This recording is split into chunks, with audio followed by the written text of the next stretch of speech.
So, those of you who've been with us, this is our third and final session. We've talked about energy sovereignty. We've talked about the conditions for innovation. Now we talk about the color of money, the green money. How do we finance the transition to climate neutrality? We have, again, an excellent set of contributors. One apology from our MEP Bas Eickhout. He's not able to join us because those of you who've been following the news about what's happening in the Parliament, he's leading on this amendment which led to what was described by some as, you know, the ultimate division in politics on the Green Deal last week. Let's see what happens. But we are joined by one of his colleagues from the Parliament, but who sadly will have to leave within half an hour to go back to the House to do more politics and voting, if you like. So what we have is we have a politician, we have a banker, we have the International Monetary Fund also to discuss with you the issues of financing climate neutrality, but hopefully also a just transition.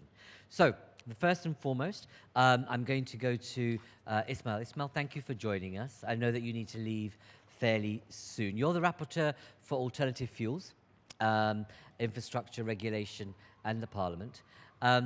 We know what transport does and is a culprit of the emissions in the EU and also across the world, actually. And we know that actually, if we were to target mobility infrastructure, transport infrastructure, we could do something quite significant and breathtaking in terms of carbon emissions. Tell us from your perspective, what should be the scale and speed of sustainable investment in the transport sector to get us to 2050 or even 2030? Yes, thank you very much. First of all, financing is always important. Yeah, the money is needed, but which is also the case is the money is limited, always, in particular when you talk about the public money. And I just want to give you one or two or three examples. First of all, this is, we called it Connecting Europe Facility, for example, which is the part which is linked to the Trans-European Networks legislation. You made the guidelines within the 10T, and then the money out of for this is going to come from the Connecting Europe Facility. We had that from 2014 until 2019. It was around 26 billion euro for all the member states, and 10 billion out of them was dedicated to the cohesion countries only. Now, the same system we have once again within the new 10T, also linked to the Connecting Europe Facility. First, second, when we discussed the 10Ts in 2013 or 14, we discussed about totally different issues. We want to connect the major hubs, airports, seaports, capitals within the European Union. But in the meantime, the world and the mobility world changed totally, dramatically. We all know that the mobility is responsible for around more than between 20-22% of the global CO2 emissions. And therefore, the focus is totally on mobility. Therefore, we have to go this alternative way. Alternative does mean not only when it comes to the combustion, when it comes to the powertrain. At the same time, we have to go along the way on the infrastructure. And for this, we have the Alternative Fuels Infrastructure Regulation, where we want to go this alternative way, and the financing has to come out of this Resilience and Recovery Fund, which is also dedicated to Corona for sure, but the member state, they can feel free to use the money for this kind of infrastructure. And we have also a fund which is dedicated to that alternative fuels infrastructure only. I would say public money can only be leveraged by private money, and for the private money is also the EIB and other sectors of the financial background is needed. Do you think, well, we heard this morning earlier on that it's not a question, we've got money in the system. What is it going to take to actually create the tripwire to scale from your perspective? What is needed, in my eyes, is clear predictability by the politicians. So for this, we need the Fit for 55 package. We have several, 12 or even 13 pieces of legislation which is dedicated to that topic. AFIR is the only one. We have CO2 emissions in the ENVI committee and so on. But we have to show the industry, first of all, from the side of the policymakers, what we want to achieve, and we have to achieve at least the CO2 neutral infrastructure, combustions, and the policy is responsible for this in my eyes. And there are many specific articles, but I just want to leave it here for the moment. Okay, great. Thank you very much.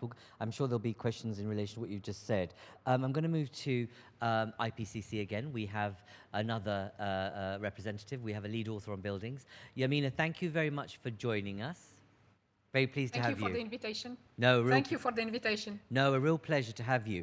And I suppose, much like your other colleague from the IPCC, what I'd like you to do is pinpoint what you think the loopholes are currently in the plan, EU plan for transition and financing, and sort of tell us where you think where people are using the get-out clauses and the loopholes and not getting sustainable finance to where it should be. So we identified in our last IPCC report a loophole that was not identified before, which is the trade agreements. So while the trade agreements could have the potential to stimulate international adoption of technologies, they may also limit countries' ability to adopt trade-related climate policies. And we identified more specifically one trade agreement, which is the Energy Charter Treaty, which dates back to 1994, to which all EU countries are party except Italy and the EU. So we are party twice to this treaty. And this treaty protects foreign investment in the energy supply, including in fossil fuels and in nuclear energy. The protection is done by allowing foreign investors to sue our governments for any changes in our energy policies, in our energy law, in private arbitration, and they ask for billions of euros of compensation.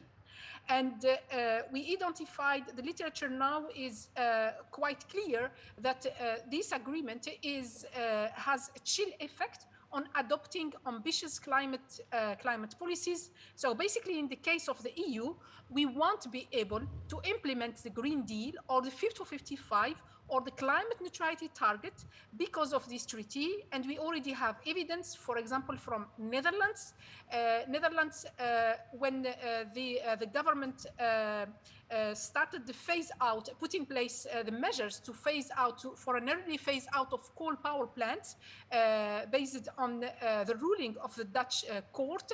So Netherlands has been sued by RWE because of that. And we also have another evidence from Germany in the coal phase-out plan to avoid to be sued, because Germany has already been sued at least 3 times, and twice from the Swedish Vattenfall company for the phase-out of nuclear and because of coal as well.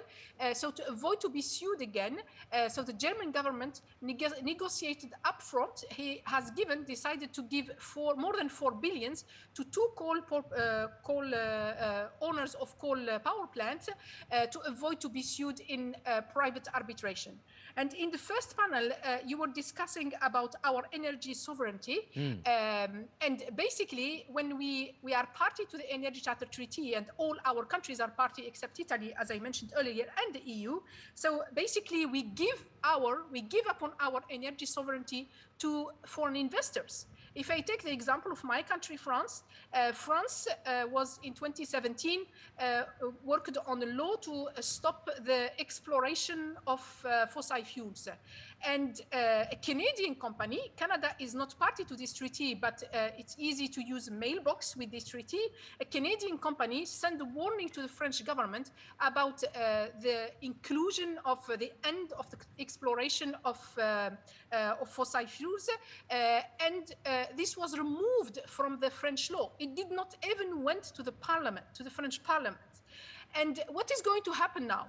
On the 24th of June, so there has been process to modernize this treaty. On 24th of June, our carbon neutrality, we could say bye-bye to our carbon neutrality target, because our negotiators, the European negotiators, decided to expand until 2030 the protection of foreign investment in all fossil fuels and in gas power plant until 2040. And interestingly, to link to the vote that took place just a few minutes ago at the European Parliament, so the limitation for emissions in gas power plants in this treaty, based on this new agreement, is above what is in the taxonomy that has been just now rejected by the European Parliament. And of course, it's above what is in the EIB lending policy. So basically, we are going to end up, starting from 24th of June midnight, with situation where EIB lending policy has a limitation for 250 grams of CO2 for gas power plants for national investment. The taxonomy rejected by the European Parliament, for the time being for the Environment Committee, but hopefully from the overall Parliament later on. And then, but foreign investors, they will be protected, they will be allowed to sue us, to take taxpayers' money, the money that we should be investing in the energy transition, for polluting fossil fuels. This is a major loophole that we did come up with in the IPCC report, and I hope that this will be further and more discussed in Brussels forums. Thank you. Yamina, wow, that was a bravura performance. And it makes me feel that, why isn't this out there publicly, and why aren't more people aware of what you've just described? What has been the reaction to the report? What have you heard from, let's say, key politicians or commission officials to the loophole that you've so vividly set out for us? So previously, we started warning the governments. I started personally in 2018. We started warning the government since 2019. We had several NGOs working on it. So the French government in 2020 sent a letter to the Commission asking the Commission to work out the collective withdrawal of EU countries from this treaty. Why do we need a collective withdrawal? Because when we withdraw from the treaty, this unleashes the sunset clause, which means that investments made before the withdrawal are protected for 20 years more. However, given that in the EU 27, in the EU 27, more than 60% of the investment are intra-EU investment. And if we withdraw all collectively, we could cancel between ourselves this sunset clause. So the French government sent a letter in this direction to the European Commission in December 2020. We never heard the answer from the Commission. We don't know if there has been an answer from the Commission to the French government.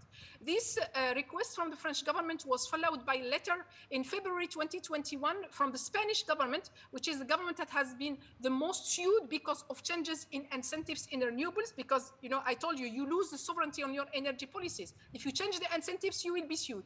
And this is what happened in Spain. And Spain has been even tougher than France, because they said that they would withdraw individually alone if there is no collective withdrawal. Never heard anything from the European Commission. And then the Commission did come up when the Commission proposed to keep because in the Commission proposal you have two phases: not protect any more new investment in fossil fuels, but to keep the protection of the existing fossil fuel investment until 2030 and to 2040 for gas, which is in this period that we need to decarbonize. We need to close prematurely all the fossil fuel installations we have in the EU. Otherwise, we cannot be carbon neutral. This Commission proposal was rejected by other contracting parties to the ECT, and then the Secretariat of the ECT did come up with what they call flexibility proposal, which means protection à la carte. But for us as Europeans, this would mean that we will keep protecting foreign investment in fossil fuels until 2030 and until 2040 for highly emitting gas power plants. There is no answer, unfortunately, from the European Commission on this. What a pity, because actually I wish you had been part of the first panel, because we heard from the DG Energy that they're meeting on a weekly basis to coordinate the crisis in terms of oil and gas. And here you have this massive loophole as you described, which is in effect bankrolling foreign investment, which I don't want to be xenophobic about it, but using taxpayers' money in bankrolling fossil fuels. Let's see what... Maybe if I may add just one thing about the European rules. So the EU as a whole has been sued for the first time last year or the year before by a subsidiary of Gazprom. So just to make it in the context, subsidiary of Gazprom based in Switzerland is suing the EU as a whole because of requirement we have in the revised gas directive. It's really, we lost our sovereignty on our energy policies. So all what we are discussing is not going to happen. I am sorry to have to say it. If by June 24th, our government and the French presidency of the Council does not end our participation to this ecocide treaty. Great, thank you. That was hopeful. So everything we've been talking about is really not going to happen. So let's see what we can do about that.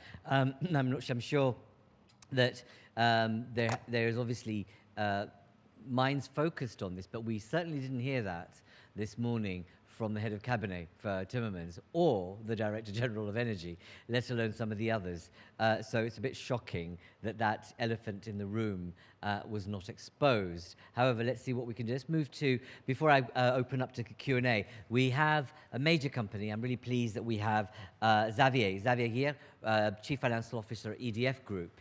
Thank you for joining us. It's quite hard to follow what you've just heard from Yasmin. I do appreciate that when I ask you this kind of question about, you know, what can we do? Because you're a well-known actor in the sustainable finance field, and what are the challenges to increasing finance towards climate neutrality? And we've just heard one to a certain extent, one massive one. But over to you. Give us your take on what we can do to improve and increase financing towards climate neutrality. You're on mute.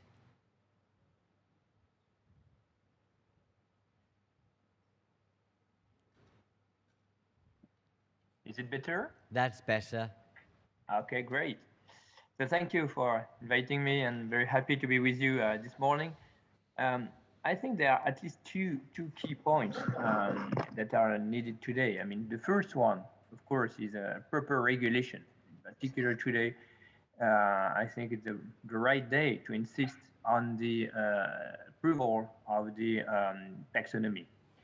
It's very important to have a clear taxonomy in order to urge all the investors to fuel their investments towards carbon neutrality industries and technologies. And in particular, it's important in my mind that both gas and nuclear be recognized in this taxonomy, because they are key in order to streamline the energy transition. So I mean, the first point is this one: to have a clear regulation based on scientific technological analysis. The second point is to have companies which put the energy transition and net zero at the heart of their strategy or in their raison d'être. It's what we've done within EDF, because we consider it's a key part of our responsibility to set the standard in this journey to net zero. So what we've done is to first put a clear focus on decarbonization in our investments. And for example, when we invest more than 15 billion euros per year, we focus on the fact that more than 94% of these investments are aligned with the European Green Taxonomy.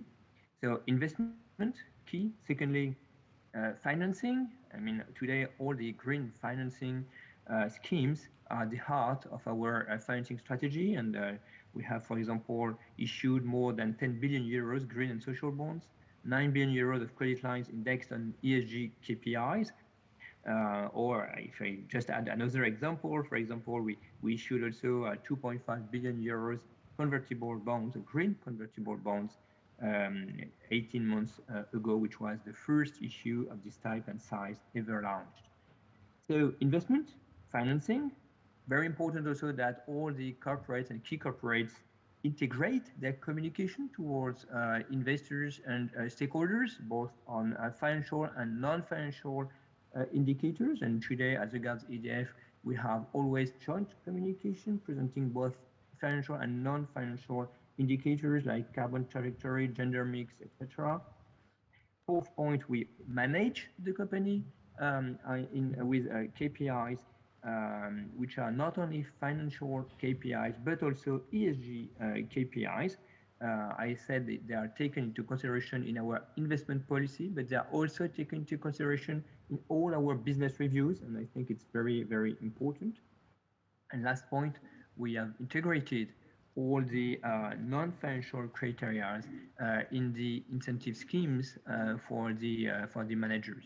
So I consider personally that what's absolutely needed is to have this consistency between a clear-cut regulation and company issuers, which have to put energy transition at the heart of their strategy in a comprehensive manner, as I just described. Great, Xavier, thank you very much.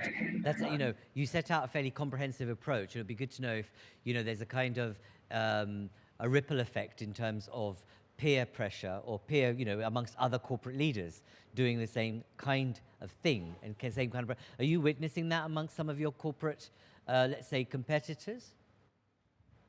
Yeah, and I think that more and more are going along these lines, so which is very very important.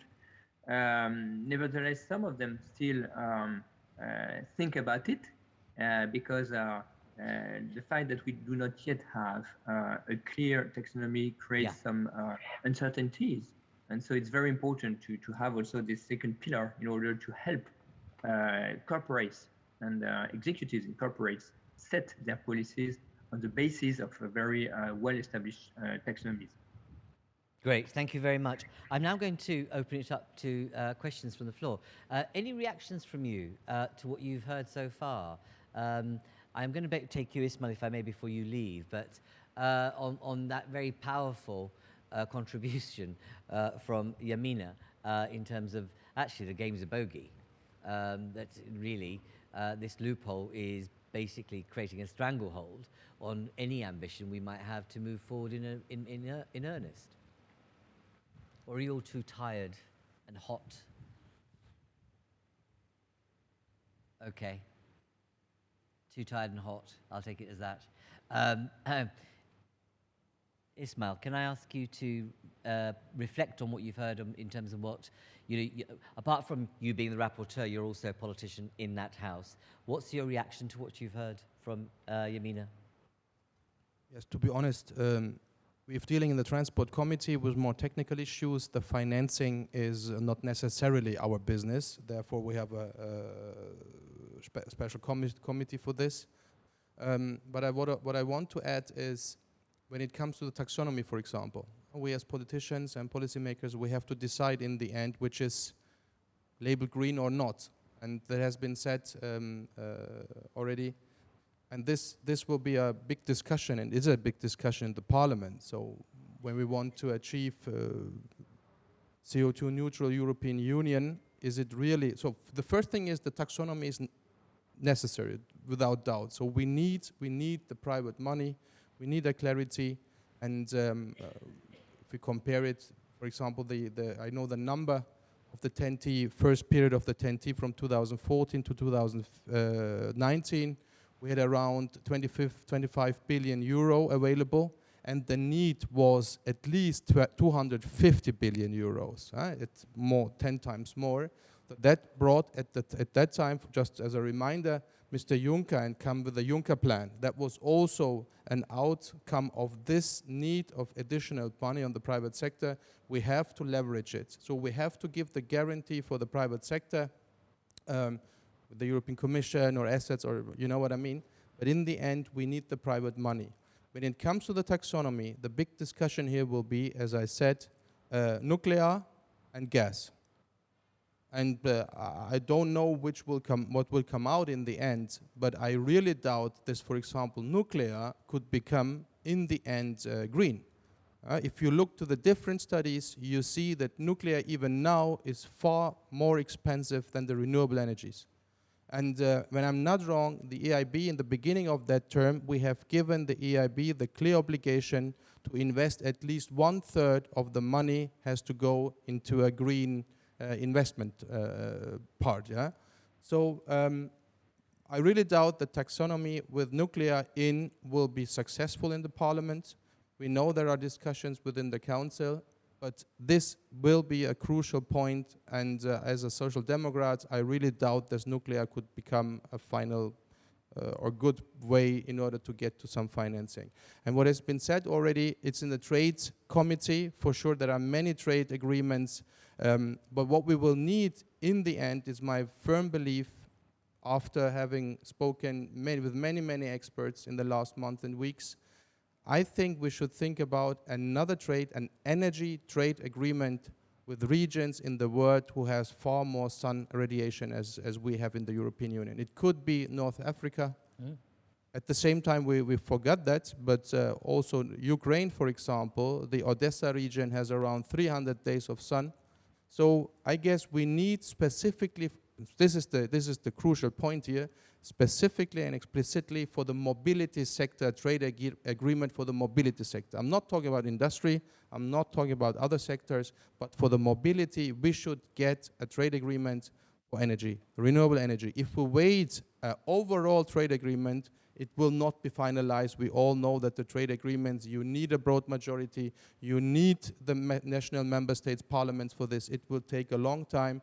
Therefore, we should make a step in between and try to get a trade agreement only on energy for the mobility sector. This is at least my plea, but this is in the beginning of the discussion in the European Parliament. And is this something you're leading on yourself? I'm not leading by myself because I'm not the only one, but I have the idea and I support the idea, and if there's needed to discuss further, then I'm ready for it. Good, excellent. So here you've heard it here. Let's see what happens to that idea. As long as you don't create the loopholes that Yamina just talked about that might stranglehold what we do into the future in terms of fossil. She's invited to advise us not to get some loopholes. There you go, Yamina. There's an open invitation. But I hope you do. Happy to advise you. But maybe if I can just add one word, it's good to think about. There is already proposal on for a treaty for non-proliferation of fossil fuels on the table that some groups have been working on based on the Montreal Protocol. But what we need to keep in mind is that starting from the 24th of June, we are going to be locked in fossil fuels. So if we do not withdraw by the 24th of June, it's over. We must forget it's over. We stop talking about the energy transition. We stop talking about the Green Deal. Just to give you some figures in mind, the stranded fossil fuel assets that are protected by this treaty are estimated at least 2 trillion of euros. At least 2, and this is just the protection into 2020. And then the cost, the potential cost of the ISDS, so the claims in private arbitration, has been estimated to more than 1 trillion euros. You see, just keep in mind these figures and keep in mind, compare them to the figures that we are putting as Europeans all together in the energy transition. And keep in mind that we cannot put in place any policy now, starting from now. So you're saying the clock is ticking, we have 24th of June as the deadline? Exactly. I'd like to react also to please do, Xavier. His word. Yeah, thank you very much. I just wanted to say a few words and react to Ismail's statement because on 2 points. I mean, first, as regards the comparative cost between the different energy sources, I think it's very important to take not only this or that energy source, but a mix, because we all know that it's impossible to have only one energy source which would represent 100% of the energy mix of one country or of Europe, being renewables or being nuclear or being gas. I mean, it's clearly a mix that has to be set up and not one source. So on this basis, and I'm sure that among the different studies that you've referred to, you've also studied the studies, the report that has been published by RTE, the transmission network in France, in last October, which presented 6 different scenarios, and in which, I mean, it appeared that the most attractive, both on an economical point of view, so meaning the cost point of view, but also energy transition point of view, and the most attractive mixes nuclear and renewable energies. So as regards your point, saying, okay, nuclear is by definition more expensive than renewable, first, it's debatable, and secondly, it's a mix that has to be said. And the second point, when you highlighted, considering that, okay, you don't know what will be the end of that, but you doubt about integrating nuclear in taxonomy, I just would like to highlight the fact that, I mean, there is no low carbon future for Europe and also independent energy future without nuclear. I mean, we all know that it's not possible to have 100% renewables, and it's not possible neither to be dependent as we are today, and especially in Germany, dependent from the Russian gas. So, I mean, it's important to have also that in mind in this taxonomy, setup. Thank you, Xavier. I think, I know, Ismail, you need to go. So any last parting shots from you? I have heard some new things by IPCC, and I'm really interested in listening because the 24th of June was new to me, to be honest. It's next week. It's a little bit late, but as I said, I'm not in the trade committee. I wouldn't say that I'm expert in this kind of issues, but I really invite the experts to approach us in order to explain, and let's see what's possible. But what we want is clear, CO2 neutral European Union in latest in 2050, for sure. Ismail, thank you. Because I was going to ask you, I hope you take this message back to the Parliament and to your colleagues. And Yamina, I'm a bit surprised that we've not heard about this or seen this or read about this in a way that we should have. Have you been press releasing this? Are you doing communications work around this? If not, Yes. please do. And why don't Yes. you've just an open invitation. If you can hop on a train, come to the European Parliament and brief them. I did all that. I have been doing this since 2019, and I introduced at the European Parliament petition as a French citizen, asking the European Parliament, the Committee of Petitions, to organize a meeting between myself and the European Commission to explain the problem that we have. But it did not happen. And if you just look at in Euractiv, you type my name and you will see all what I have written about the ECT. And I'm not the only one who has been writing about the Energy Charter Treaty. Sure. And it's just that I am happy to have the MEP asking to know more. Drop me an email or just get in touch with the Trade Committee. Anna Cavazzini has been our main contact for that. And we had several MEPs signing a letter to the Commission and to the head of states asking them to withdraw from the ECT. So it's not new. We have been working on it since end of 2018. We have been working on it, trying to raise awareness and calling our government to end our participation in this treaty, because there is nothing that we will be able to do. And really, as an MEP, you should, if this treaty continues, we will not need anymore the European Parliament for energy issues.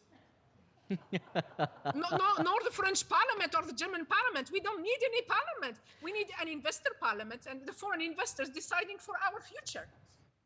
Very, very powerful commentary there, and let's hope that someone sits up and listens, and we will do our part to make sure we pass on this information to Deirdre and also to Megtild and ask them, what are they doing about this, given what they said to us this morning about not being off track. Because if we take you and what you've said, it completely contradicts what was said in the first session. So let's make sure we can feed that back. Thank you for joining us. I know you need to go, and wish you well for the discussions, and I hope that you can litter your contributions with those comments from Yamina. Thank you, Ismail. Take care. I'm now going to move onto a kind of an international perspective. We have the IMF here, and we have Vitor, who leads on fiscal issues in the IMF. We know that we've been off track on certain matters before Ukraine, because people are now kind of dressing it up as just about that, and we know that's not the case. You're leading on something very interesting, which I'm really quite keen that people react to or hear more about. It's about carbon taxation. And from your perspective, how can a global carbon tax reach the parts that other taxes can't? Thanks so much, Dharmendra. I think that we in this room should, in a sense, compliment Friends of Europe for choosing a greenhouse for us to really get that this is an urgent matter. It was an urgent matter before today. It was an urgent matter before Russia's invasion of Ukraine. And if we go back to Glasgow and COP26, what we see is that from the viewpoint of the global political commitment, I'm talking about global issues here, so I'm going beyond Europe. We saw that countries were, by and large, willing to commit to something like net zero by mid-century. About, roughly speaking, 150 countries did make those types of commitments, but we saw a deficit of global action from now until 2030. It was very hard for us to figure out how, with the measures that we see right now and the goals that countries themselves announced from now to 2030, how are we going to be in good shape for the mid-century? So there is an urgency of action now at the global level. And you have seen many aspects of that debate as it applies specifically to Europe right now. But with Russia's invasion of Ukraine, the complementarity between energy security and the fight against climate change injects a dimension of urgency that must be mobilized. And that's what you got in your first two sessions, loud and clear. Now let's move on to global cooperation. I cannot help myself but to emphasize that even the European Union put together would not make it to the top 3 emitters in the world. The most decisive players for a global deal are China, the US, and India, which basically means that in order to solve global climate change from a European perspective, Europe must engage in global dialogue. Now, carbon taxation or carbon pricing more generally does two things. First, since it is a single-dimensional measure, it can be monitored relatively easily and can be used as a global device of cooperation. There are many variants of this idea. Some people talk about climate clubs. Some, like us, talk about carbon tax floors or international carbon price floors that can be differentiated by country groups. Some others talk about carbon taxes that can have their revenues affected across countries so as to address issues of distribution at global level.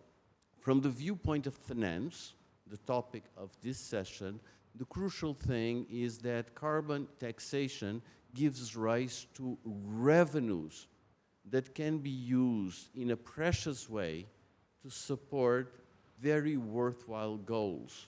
And I conclude by emphasizing that in 2015, countries around the world came together in the United Nations, and they agree first with the Sustainable Development Goals, with a deadline by 2030, and they agreed the climate change Paris Agreement. At this point in time, as we saw in this session and the sessions before, it's time to deliver on the promises of 2015. I stop here if you allow me. Indeed, but viability of a global carbon tax? Is there such a, what's your optimism or sense that we can move in that direction? So clearly, we do need a form of global cooperation that works. Yeah. Forms of carbon pricing or carbon taxation have worked well in other contexts. Just think about tax harmonization in the European Union. Tax harmonization in the European Union was not easy, but at this point in time, the VAT tax system in Europe works very well. It's an example of successful international cooperation. The inclusive framework that works under the aegis of the OECD did deliver a global agreement on international corporate tax based on the idea of a minimum, in Pillar 2, of a minimum corporate tax rate. The family of solutions that we are proposing are broadly speaking in this area. Okay. There are many practical difficulties, many political difficulties, but clearly we have something that we can hopefully work on. Sorry, they weren't laughing at you. It's our resident cartoonist has basically, who's Tonu over there, who's been, been delighting you with his take on conversations. And I forgot to introduce him before. He's our resident cartoonist for all our events. Oh, it's big ones. amazing. And it's amazing. There you go. He's making reference to your comment about being in this greenhouse. Tonu, thank you very much, as ever. But so really, I mean, what you're kind of indicating is that we need incremental change around this kind of narrative of global cooperation, despite the differences that we're seeing quite clearly right now. And I suppose the issue will be about the practical application of these, which will probably be the stumbling block.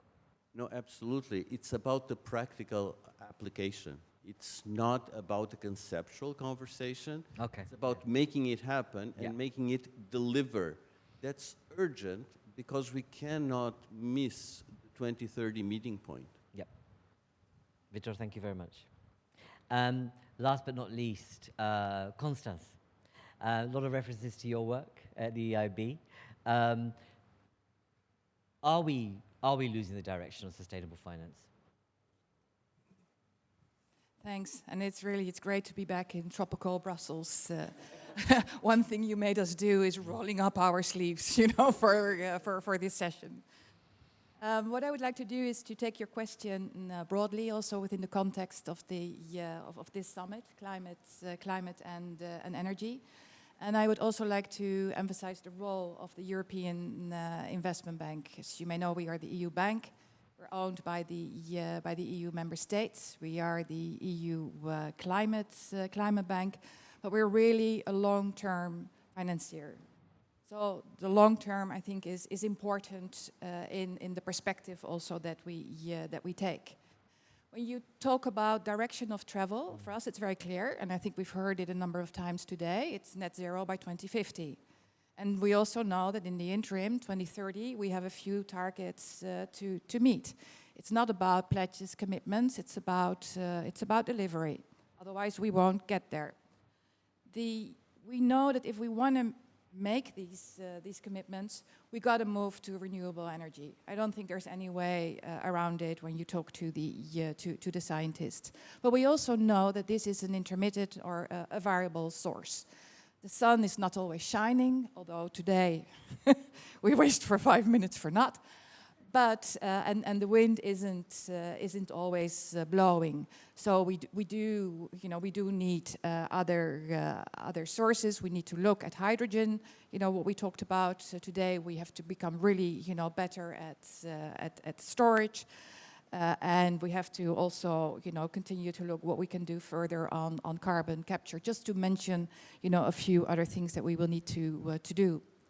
We also know very well today that if we want to meet, our targets, we have to accelerate on solar and wind. And I think we've heard that, from several of the organizations. We know we are really behind, on wind.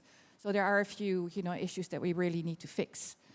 We as the EIB, we are a very large financier. As you could read, in the brochure last year, we did 95 billion. So that is substantial. But in the whole scheme of the investments that are needed, it is still a drop in the ocean. So we as the EIB really think that we have to put our money, where it brings the most value. And that's why back in 2019, we agreed to a new energy lending policy where we agreed, to phase out our support for unabated fossil fuel. And we really said we got to focus on renewable energy. We got to focus now on the next frontier, not the offshore wind farms as such. No, we got to put the money in the floating offshore wind farms, because when the wind isn't blowing, you usually do have the energy from the waves. We also know that we have to work much harder on energy efficiency. And that is difficult for us, because these are small projects, and we at the EIB, we like large projects. But we have to find ways to, and we are, working on this, whether, with the regions or whether with the cities whom we've had a lot more dealings with over the years. Because again, the energy that you don't use, you don't need to save that.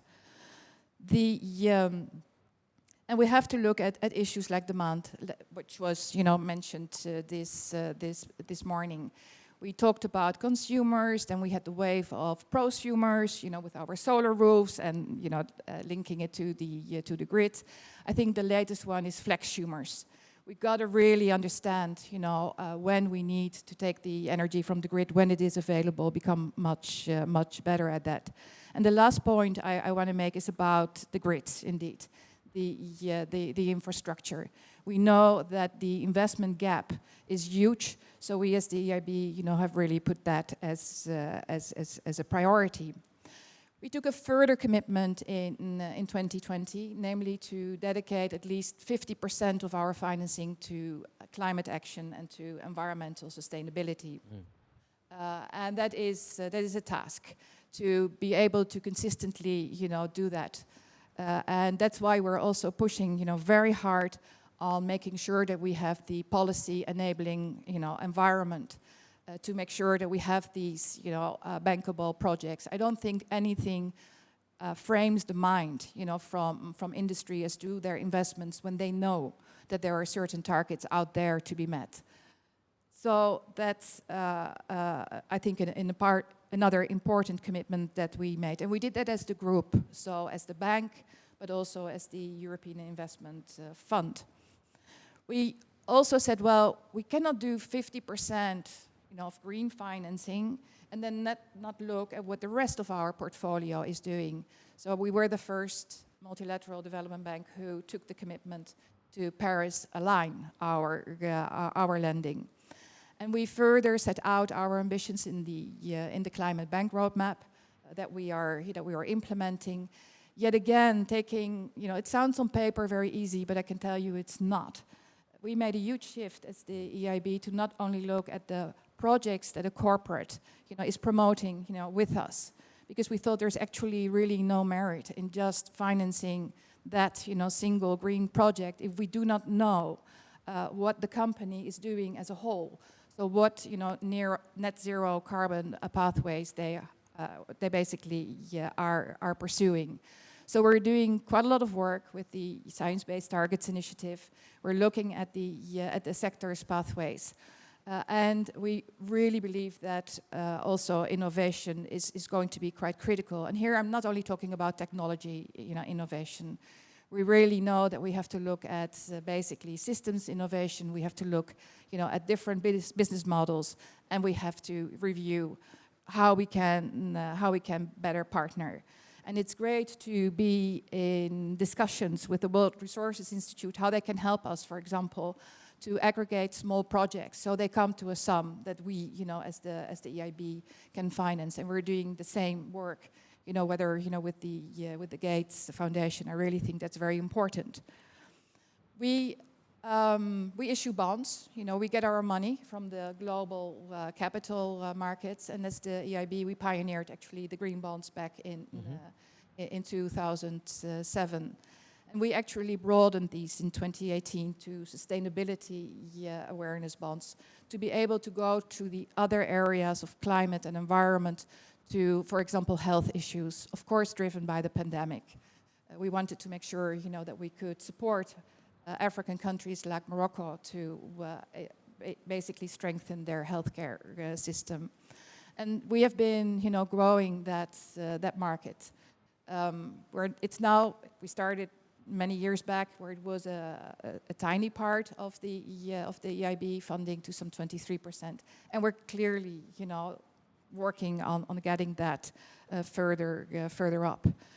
So, despite the challenges that we were talking about these days, in Brussels, again, like was said by our MEP here, to have a rule book, is useful. To have some clarity and accountability, but again, not only at the EU level, but also at the global level, because as you said, it's very good that the EU is really providing this leadership, but unless, we get, other large countries, really going, with us, like China, that's why we work with them on a common ground, taxonomy. And players like India, but I would also say Africa. Africa has a huge untapped renewable energy potential. So we really got to make sure that we're going to do the right things and go from pledges really to delivery. Thank you, Constance. And obviously, those people who've been in the field will know how what the EIB has done is quite impressive in terms of changing what your role is, and to be seen as a green bank, be a investor in climate change, if you like. But I can imagine those negotiations, because it was member states that own you, obviously, would have been an interesting one. But it's fascinating that there's achievement agreements on that, yet the same folk or similar folk are doing the things that we've heard about in terms of trade agreements, etc. Colleagues, I've run out of time, and I'm conscious of the fact that you are all looking so bemused, and you want to go somewhere else other than being here. I can see that. So I'm not going, unless any of our panelists want to make a comment. Yamina, obviously, you blew us away. And I wish we had you in the morning panel, actually, because we could have heard a little more from the Commission. But we will definitely pass your comments on. But thank you for, I suppose, arresting our attention, which you most definitely did. So thank you, all of you. Thank you, Xavier, Yamina, Constance, and Vitor, for being with us. That was our final session. And you know what? We promise not to create a hothouse for you next year. Absolutely, we really do. But as Vitor said, it was a good way of reinforcing what the future has to hold for us, without any interventions, if we don't make them faster, sooner, better, and of scale. Colleagues, take care of yourselves. Thank you for being with us, and see you again very soon. Thank you. Take care. Thank you.